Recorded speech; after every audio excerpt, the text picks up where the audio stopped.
আসসালামু আলাইকুম। আমি আজকে আপনাদের উদ্দেশ্যে দুই চারটা কথা বলবো। আমার কথাগুলি আশা করি সকলেই গুরুত্ব সহকারে শুনবেন। বর্তমানে দুনিয়াতে 90% মানুষ স্মার্ট মোবাইল চালায়। আপনার মোবাইল আপনি চালান, তাতে কোনো সমস্যা নাই, কিন্তু প্রয়োজনের বাইরে আপনি মোবাইল টিপি করেন না। অতিরিক্ত মোবাইল টিপি করলে আপনার ব্রেনের এবং চোখের সমস্যা হতে পারে।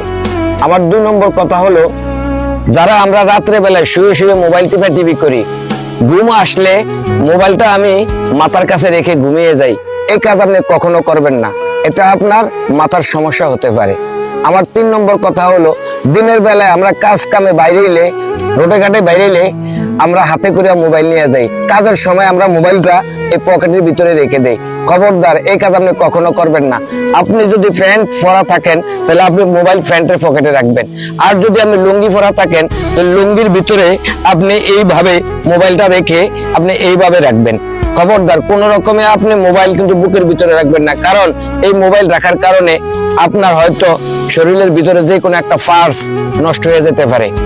তো ভাই, আমার 4 নম্বর কথা হলো, এই যে রাতের বেলায় আমরা ঘরের ভিতরে কয়েল জ্বালিয়ে ঘুমিয়ে থাকি, এই কয়েলের ধোঁয়ায় যদি ভাই মশাটা মরে যেতে পারে, তাহলে এই কয়েলের ধোঁয়ায় অবশ্যই আপনার শ্বাস প্রশ্বাসের সমস্যা কিছু একটা হয়, কিন্তু এই সমস্যাটা আপনি 1 দিন 2 দিন 5 দিন 6 মাসও বুঝবেন না।